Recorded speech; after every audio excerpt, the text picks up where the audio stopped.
एक अच्छा 10/2024 का प्रश्न पत्र है जो कि आपके सामने है 2024 गणित, जिसका कोड है 822 HB। चलिए हम लोग खंड और शुरुआत करते हैं। एक त्रिघात बहुपद के अधिक से अधिक शून्यकों की संख्या होगी। जब त्रिघात बहुपद के अधिक शून्यकों की संख्या होगी तो इसका उत्तर है आपको 3। चलिए क्वेश्चन नंबर 2 देखिए क्या करा है।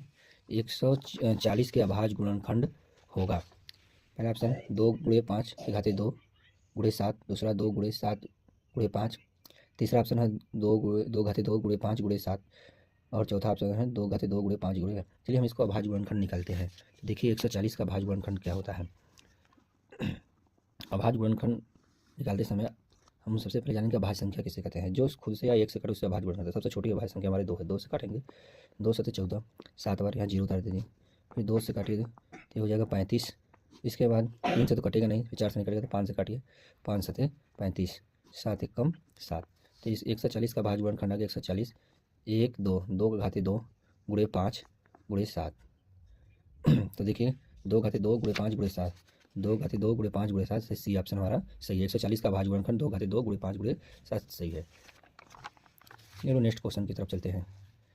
देखिए क्वेश्चन नंबर 3 करा है भाज्य भाजक भागफल तथा शेषफल में संबंध होगा। तो इसका सही ऑप्शन है सी, भाज्य बराबर भाजक गुणे भागफल प्लस शेषफल। ये है इसका ऑप्शन नंबर सी।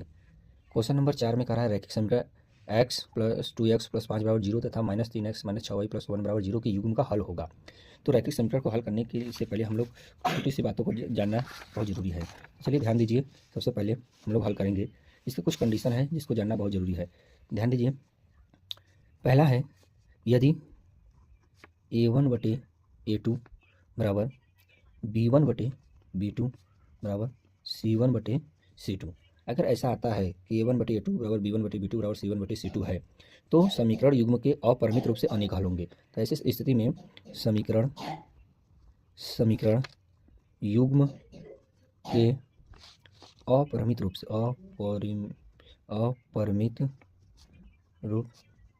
से अनेक हल होंगे। ये कंडीशन है हमारा।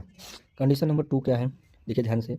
यदि आपका a1/a2 मान लीजिए b1/b2 के बराबर है लेकिन नॉट इक्वल टू c1/c2 है, तो ऐसे स्थिति में दिए गए समीकरण कोई हल नहीं होगा। ऐसे स्थिति में दिए गए समीकरण का कोई हल नहीं होगा। चलिए तीसरी कंडीशन इसका देख लेते हैं। यदि a1/a2 not equal to b1/b2 तो दोनों समीकरण द्वारा रेखाएं एक दूसरे को एक बिंदु पर प्रतिच्छेद करेंगी। ऐसी स्थिति में रेखाएं एक दूसरे को एक बिंदु पर प्रतिच्छेद करेंगी। एक बिंदु पर प्रतिच्छेद करेंगे। चलिए देखते हैं क्वेश्चन क्या है हमारा। आपको दिया है x + 2y + 5 = 0, x + 2y + 5 = 0। तो a1x + b1y + c1 = 0 से तुलना कर लीजिए। तुलना करने पर देखिए क्या पाते हैं, a1 = 1, b1 = 2, c1 = 5। दूसरा समीकरण -3x - 6y + 1 = 0। इसको तुलना करिए a2x + b2y + c2 = 0 से। तो ये आ जाएगा a2 = -3, b2 = -6, c2 = 1। चलिए इसमें से इसके बाद देखिए कौन सा कंडीशन देखते हैं। a1/a2 b1/b2 c1/c2। a1 का मान है 1 और a2 का मान है -3, b1 का मान है 2, b2 का मान है -6, c1 का मान है 5, c2 का मान है 1। तो इससे पता चला कि a1/a2 तो b1/b2 के बराबर है लेकिन c1/c2 के बराबर नहीं है। इसका मतलब ये हुआ, देखिए तीनों कंडीशन में से कौन सा कंडीशन है, तो आपका कंडीशन नंबर 2 आ रहा है। ऐसी स्थिति में दिए गए समीकरण का कोई हल नहीं होगा। चलिए हम लोग ऑप्शन की तरफ चलते हैं। पहला ऑप्शन है अद्वितीय, 2 अपरिमित रूप से अनेक। इनमें से इसका है कि कोई हल नहीं है, इनमें से कोई हल नहीं है। कोई हल नहीं तो ये अद्वितीय हो नहीं सकता, ये नहीं हो सकता, तो इनमें से विपरीत में से कोई नहीं है। ये ऑप्शन नंबर डी सही है। चलिए क्वेश्चन नंबर 5 की तरफ चलते हैं। आपको दिया है -5, -1, 3, 7 का सारांतर होगा। सारांतर क्या है? समांतर श्रेणी का सारांतर क्या होता है? यानी जब किसी श्रेणी में क्रमागत पदों में अंतर समान हो उसे सारांतर कहते हैं। देखिए क्वेश्चन नंबर 5 का हम लोग -5, -1, 3, 7 का सारांतर ये डी होता है। डी बराबर क्या होता है? -1 में से अग्र पद में से पूर्व पद को घटा देंगे -5, या जाएगा -1 + 5 या 5 - 1 = 4। चलिए इसके अगले पद में से भी घटा के देख लेते हैं क्या होता है। 3 - 1 - 1 यानी आ जाएगा आपका 3 - -1 यानी इसका सारांतर आ रहा है 4, इसलिए ऑप्शन नंबर इसका डी सही है। क्वेश्चन नंबर 6 की तरफ से द्विघात समीकरण ax² bx + c का विविक्तर होगा। जब कभी विविक्तर पूछे तो विविक्तर होता है b² - 4ac के बराबर होता है। क्वेश्चन नंबर 7 है हमारा, दो बिंदुओं 2, 3 और 4, 1 के बीच की दूरी होगा। सबसे पहले सूत्र जानते हैं दो बिंदुओं के बीच की दूरी का। दो बिंदुओं के बीच की दूरी का सूत्र क्या होता है? दो बिंदुओं, मान लीजिए x1, y1 व x2, y2 के बीच की दूरी। हम दो बिंदु ले लेते हैं, ये है बिंदु ए x1, ये है y1, ये दूसरा बिंदु है यहाँ पर भी x2, y2 के बीच की दूरी मान लीजिए ये है d। तो d बराबर सूत्र होता है करड़ी में x2 - x1 का whole square plus y2 - y1 का होल स्क्वायर। तो यहाँ पर पॉइंट क्या दिया है? 2, 3 और दिया है 4, 1। तो x1 बराबर 2, y1 बराबर 3 और x2 बराबर 4, y2 बराबर 1 रखने पर तो देखिए d बराबर कितना आता है? d का मान हो जाएगा, x2 का मान है 4 - x1 का मान है 2 का होल स्क्वायर प्लस y2 का मान है 1, y1 का मान है 3 का होल स्क्वायर। चलिए ध्यान दीजिए, 4 में से 2 जाएगा तो 2 बचेगा, 2 का स्क्वायर हो जाएगा। 1 - 3, 1 में से -3 करेंगे तो -2 आएगा, तो -2 का स्क्वायर। 2 का स्क्वायर होता है 4, -2 का भी स्क्वायर होगा 4, ये आएगा 4, 4, 8। 8 को हम लोग लिख सकते हैं 2 × 2 × 2, 2 का एक जोड़ा बनकर वर्गमूल आ जाएगा 4 का 2, यानी 2 × 2। चलिए ऑप्शन देखते हैं कौन सा सही है। तो इसका ऑप्शन नंबर बी सही है, 2 × 2। चलिए नेक्स्ट क्वेश्चन है, यदि द्विघात समीकरण 3x² - 12x + m = 0 के मूल बराबर हैं तो यम का मान होगा। तो ऐसी स्थिति में जो द्विघात समीकरण का विविक्तर होता है वो होता है 0 के बराबर होता है। क्वेश्चन नंबर है हमारा 8वां। तो ऐसी स्थिति में विविक्तर d बराबर 0 होगा, अर्थात b² - 4ac बराबर 0। चलिए देखिए, ध्यान दीजिए, इसमें दिया है 3x² - 12x + m = 0। इससे तुलना कर दीजिए ax² + bx + c = 0 से तुलना करने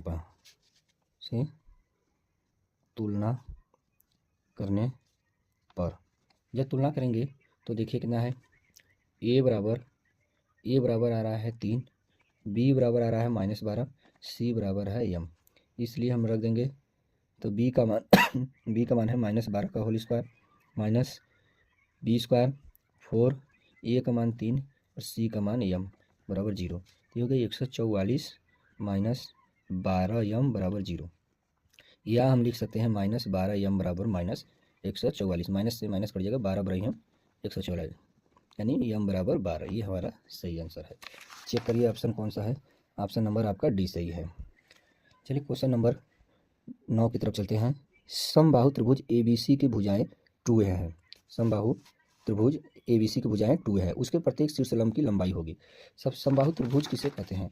यानी ऐसे त्रिभुज जिसके, चलिए देखिए, एक समबाहु त्रिभुज बनाते हैं।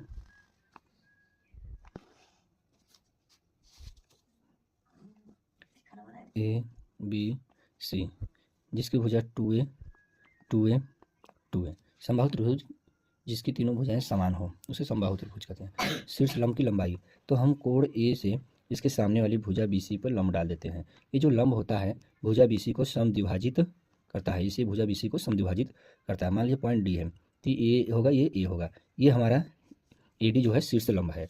तो हम लोग कैसे निकालेंगे, त्रिभुज ए बी डी में पाइथागोरस प्रमेय से, पाइथागोरस प्रमेय से क्या कहता है, कर्ण का स्क्वायर बराबर लंब का स्क्वायर प्लस आधार का स्क्वायर। कर्ण है 90 अंश के सामने की भुजा सदैव कर्ण होती है, तो कर्ण है हमारा ए बी का स्क्वायर, लंब है हमारा ए डी का स्क्वायर, आधार है बी डी का स्क्वायर, यह है बी डी का स्क्वायर। ए बी है आपका 2a का स्क्वायर प्लस ए डी है आपका, यह है शीर्ष लंब ए डी का स्क्वायर प्लस आपका बी डी है ए का स्क्वायर।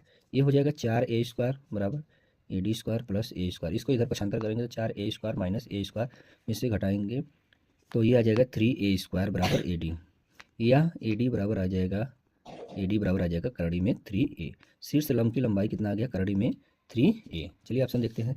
पहला ऑप्शन है a√2, दूसरा ऑप्शन है 2√a, तीसरा ऑप्शन है a√3, जो कि हमारा √3a या a√3 ये करेक्ट ऑप्शन है। इसका मतलब इसका ऑप्शन नंबर सी सही है।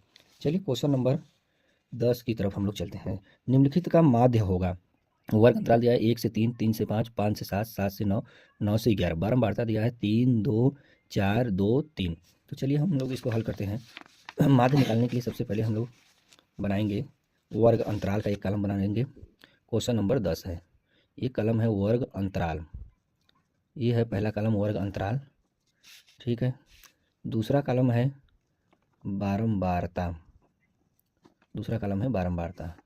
तो देखिए वर्ग अंतराल में 1 से 3, 3 से 5 और दिया है 5 से 7, फिर अगला दिया है 7 से 9, 9 से 11। बारंबारता दिया है इसका 3, 2, 4, फिर 2, फिर 3। चलिए जब वर्ग अंतराल दिया हो तो माध्य निकालने के लिए हम लोग सबसे पहले उसका मध्यमान निकालते हैं, यानी मध्य बिंदु। मध्य बिंदु ये हो जाएगा आपका एक्स आई, ये है आपका एफ आई।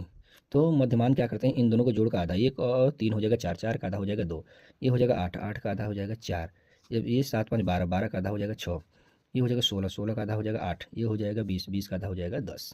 अब हम लोग क्या करेंगे, एक कॉलम बनाएंगे एफ आई और एक्स आई का। ये क्या होगा, इन दोनों के गुणनफल के बराबर हो जाएगा। 3 दूना हो जाएगा 6, 4 दूना हो जाएगा 8 और 6 चौके हो जाएगा 24 और आ जाएगा 8 दूना 16, 10 तिहाई 30। चलिए यहाँ पर हमको चाहिए एफ आई और एक्स आई को हम के गुणनफल को जोड़ लेना है और यहाँ पर बारंबारता को हमको जोड़ लेना है।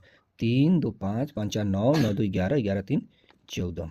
इसको जोड़ते हैं 6, 8, 6, 14, 14, 4, 18, 18, 6, 24 की 4 आ जाएगा 2, तो 3, 3, 6, 6, 2, 8, ये आ गया 84।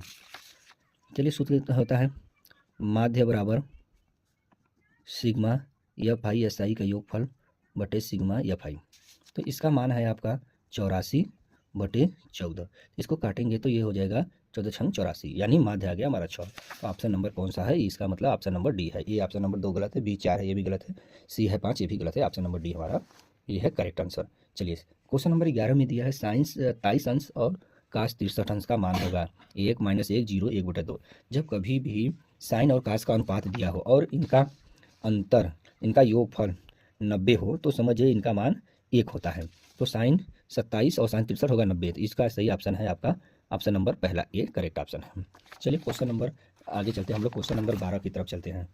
क्वेश्चन नंबर 12 देखिए क्या है हमारा, क्वेश्चन नंबर 12। क्वेश्चन नंबर 12 में दिया है काश ए बराबर करणी में 3/2, तो साइन ए का मान हमको ज्ञात करना है। काश ए का मान दिया है करणी में 3/2, करणी में 3/2 का मतलब है कि काश ये कितने अंश का मान है। चलिए हम लोग इसको हल करते हैं। तो देखिए ध्यान दीजिए, तो ये हो जाएगा काश ए बराबर करणी में 3/2, तो हम लोग इसको लिख सकते हैं ये काश 30 अंश का मान होता है करणी में 2/2। काश काश कट जाएगा, ए बराबर आ जाएगा 30 अंश। तो हमसे कितने अंश का मान पूछ रहा है, साइन 2a का मान क्या होगा। तो देखिए साइन 2a बराबर साइन 2 × 30 बराबर 60 अंश, यानी आ जाएगा साइन 60 अंश। साइन 60 अंश का मान करणी में 3/2 होता है। तो इसका option number D correct option है, करणी में 3/2। 13 दिया है क्वेश्चन नंबर 1 + tan² a बटे 1 + cot² a। तो इसका करेक्ट ऑप्शन है sec² a -1 cot² a plus ten square a. तो चलिए इसको हल करके देख लेते हैं इसका क्या ऑप्शन आता है। चलिए ध्यान दीजिए, तो ये है 1 प्लस टेन स्क्वायर ए बटे 1 प्लस काट स्क्वायर ए। ठीक है, ध्यान दीजिए ये है। तो हम लोग यहाँ पर लिख सकते हैं 1 प्लस टेन स्क्वायर ए को जो त्यों लिख सकते हैं, 1 प्लस काट को हम लोग लिख सकते हैं 1 अपान टेन स्क्वायर ए, क्योंकि टेन ए बराबर होता है 1 अपान काट ए। ठीक, या काट ए बराबर 1 अपान टेन ए। तो ये आ जाएगा यहाँ पर, इसको हल करते हैं 1 प्लस टेन स्क्वायर ए बटे इसके बटे 1 ले लेते हैं। तो ये आंसर आ जाएगा इसका एलसीएम टेन स्क्वायर ए। 1 का भाग देंगे टेन स्क्वायर ए में तो टेन स्क्वायर ए बच जाएगा। टेन स्क्वायर ए का गुणा 1 में करेंगे तो 1 गुणे टेन स्क्वायर ए प्लस टेन स्क्वायर ए का टेन स्क्वायर ए में भाग देंगे तो ये आ जाएगा एक बार ए आ जाएगा 1 गुणे 1। तो ये ऊपर चला जाएगा, आ जाएगा टेन स्क्वायर ए ब्रैकेट में 1 प्लस टेन स्क्वायर ए, नीचे हो जाएगा 1 का गुणा टेन स्क्वायर 1 में करेंगे तो टेन स्क्वायर ए 1 का गुणा 1, इसको हम सही से लिखें 1 प्लस टेन स्क्वायर ए, ये कट जाएगा तो ये आ जाएगा आपका टेन स्क्वायर ए। तो इसका करेक्ट आंसर है टेन स्क्वायर ए। तो ऑप्शन नंबर है इसका डी, यानी 1 प्लस टेन स्क्वायर ए बटे 1 प्लस काट स्क्वायर ए का मान है आपका 1 प्लस टेन स्क्वायर ए। चलिए क्वेश्चन नंबर 14 के देखते हैं। साइन 2a बराबर 2 साइन ए सत्य होगा। सत्य कब होगा? जब ए का मान रखने पर दोनों पक्ष बराबर हो जाए। तो पहला ऑप्शन करेक्ट है इसका। यहाँ भी जीरो रखेंगे, ये भी जीरो हो जाएगा, ये भी जीरो हो जाएगा, इसलिए इसका करेक्ट ऑप्शन है। चलिए क्वेश्चन नंबर 15 की तरफ चलते हैं। 22 सेमी परिधि वाले एक वृत्त के चतुर्थांश का क्षेत्रफल होगा। तो देखिए चतुर्थांश का क्षेत्रफल निकालने के लिए हम क्या करते हैं, हमको दिया है परिधि दिया है 22 सेमी। क्वेश्चन नंबर 15 की तरफ चलते हैं। देखिए ध्यान दीजिए, वृत्त की परिधि जो होती है, वृत्त की परिधि ये होता है आपका 2 पाई आर होता है। 2 पाई आर का मान दिया है आपको, कितना दिया है? 22 सेंटीमीटर दिया है।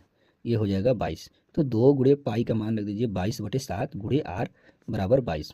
22 से 22 कट जाएगा तो ये आ जाएगा आर बराबर 7 बटे 2। आर का मान 7 बटे 2। तो क्या पूछा है? परिधि वाले एक वृत्त के चतुर्थांश का क्षेत्रफल होगा। जब कभी चतुर्थांश का क्षेत्रफल पूछे तो चतुर्थांश का क्षेत्रफल, वृत्त के चतुर्थांश का क्षेत्रफल, वृत्त के चतुर्थांश का क्षेत्रफल ये हो जाएगा 1/4 पाई आर स्क्वायर के बराबर होता है। ये सूत्र है, इसको याद रखिएगा। 1/4 गुणे पाई का मान है 22/7, आर का मान है 7/2 का होल स्क्वायर। तो ये हो जाएगा 2 दूना 4, ये हो जाएगा 11। 1/2 गुणे 1/7, ये हो 1 7 से 7 कट जाएगा, ये हो जाएगा 7/4। तो ये हो जाएगा 11 है। तो ये आ जाएगा आपका 11 7 77 और ये हो जाएगा 4 दूना 8। तो आ गया 77/8 सेमी स्क्वायर। तो पहला ऑप्शन 44/7 है, गलत है, ये नहीं है, ये है 77/8 सेमी स्क्वायर। तो इसलिए इसका ऑप्शन नंबर सी करेक्ट है, जो कि इसका जस्ट उल्टा दिया है 8/77। ध्यान दीजिए, कैप्सूल संयोजन है। कैप्सूल आप लोगों ने देखा होगा कि कैप्सूल क्या है? 2 शंकुओं का मिलकर बना है, एक बेलन एवं 2 अर्धगोलों का, एक बेलन एवं 1 अर्धगोलों का, एक बेलन एवं 2 गोलों का। तो इससे कि कैप्सूल क्या होता है, ध्यान दीजिए, ये है आपका कैप्सूल, जिसके दोनों किनारों पर 2 अर्धगोले बने होते हैं। ये है कैप्सूल, ये है आपका कैप्सूल। तो कितने अर्धगोले हैं? एक अर्धगोला इधर, एक अर्धगोला इधर है, और ये है एक बेलन। तो क्या हुआ? ये बेलन, एक बेलन और 2 अर्धगोलों का, इसलिए ऑप्शन नंबर बी इसका करेक्ट ऑप्शन है। चलिए क्वेश्चन नंबर 17 की तरफ चलते हैं। यदि कुछ आंकड़ों का माध्य तथा बहुलक क्रमशः दिया है 32 तथा 35 है तो उनका माध्यक होगा। तो देखिए ध्यान दीजिए, ऐसे क्वेश्चनों को हल करने के लिए आपको बहुत ध्यानपूर्वक समझना होगा। देखिए पहले एक बहुलक, माध्यक और माध्य में क्या संबंध होता है। ये बहुलक बराबर होता है, बहुलक बराबर 3 गुणे माध्य माइनस 2 गुणे 3 गुणे माध्यक माइनस 2 गुणे माध्यम। तो चलिए बहुलक कितना दिया इसमें देख लेते हैं। इसमें बहुलक दिया है हमारा, बहुलक दिया है 35, ये हो जाएगा 35, और 3 गुणे माध्यक हमको निकालना है, ये माध्यक हो जाएगा, और 2 गुणे माध्य दिया है, माध्य दिया है 32, तो यहाँ पर 32 रख दीजिए, हो जाएगा 32। तो इधर आ जाएगा 35 बराबर 3 गुणे माध्यक माइनस 2 दूना 4, 3 दूना 6, माइनस 64 को लेफ्ट में लाएंगे तो 35 प्लस 64 हो जाएगा बराबर 3 गुणे माध्यक हो जाएगा। तो ये हो जाएगा 5 4 9 और 6 3 9 बराबर 3 गुणे माध्यक हो जाएगा। इसको 3 से काट देंगे तो ये आ जाएगा 33, यानी माध्यक बराबर आ गया 33। चलिए चेक करते हैं कौन सा ऑप्शन सही है। पहला ऑप्शन दिया है 30, दूसरा ऑप्शन दिया है 31, डी ऑप्शन है 33, यही हमारा करेक्ट ऑप्शन है। चलिए अब आपका क्वेश्चन नंबर 18 पूछ रहा है, निम्नलिखित बारंबारता सारणी का बहुलक किसे कहते हैं। बहुलक का मतलब होता है जिसका मान सबसे अधिक बार आता है।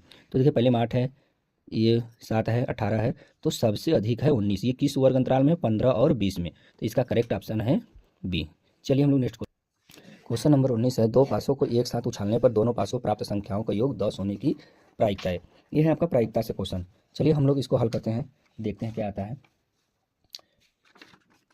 चलिए देखिए, दो पासों को एक साथ उछालने प्राप्त संख्या, दो पासों को कुल, जब दो पासों को एक साथ उछाला जाता है तो ऐसे स्थिति में जो आता है कुल घटना या प्रतिदर समष्टि, कुल घटना ये है आपका बराबर प्रतिदर समष्टि। ये है यश बराबर 6 गुणे 6 36, क्योंकि एक पासे पर 6 अंक होते हैं, दो पासे दोनों को एक साथ हो जाए 6 गुणे 36, यानी कुल घटना हो गया हमारा 36। क्या कह रहा है? दोनों पासों पर जो आने वाली संख्याओं का जो योग होना चाहिए वो होना चाहिए 10 होना चाहिए। तो कुल घटित घटना क्या है? अनुकूल घटना क्या है? अनुकूल घटना मान लीजिए ई है। पहला हो सकता है पहले पासे पर 4 आया हो, दूसरे पर 6 आया हो, तो 6 4 10 होगा। दूसरे पासे, पहले पासे पर 6, दूसरे पासे पर 4, तो भी 6 4 10 होगा। और 5 कामा 5, यानी अब इसके बाद कोई भी आपके पास ऑप्शन नहीं है जिनका योगफल 10 आ जाए। यानी नंबर ऑफ इवेंट, यानी कुल कितने इवेंट आ गए हैं? ये हो गए 3, यानी अनुकूल घटना हो गया 3, कुल घटना हो गया हमारा 36। तो होता है प्रायिकता, दोनों पासों को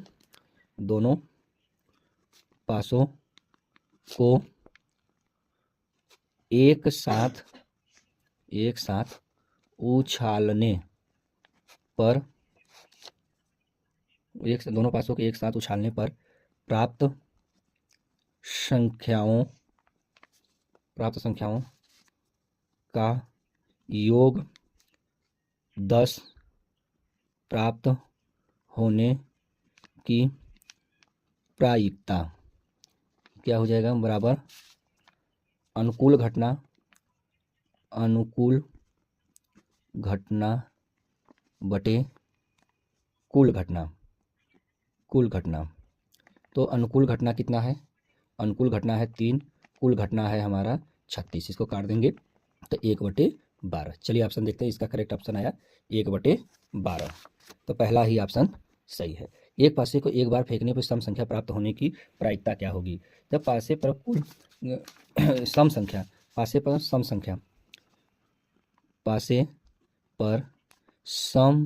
संख्या आने की घटना, पासे पर सम संख्या आने की घटना, ये हो जाएगा आपका नंबर ऑफ इवेंट ई बराबर है आपका 2 4 6।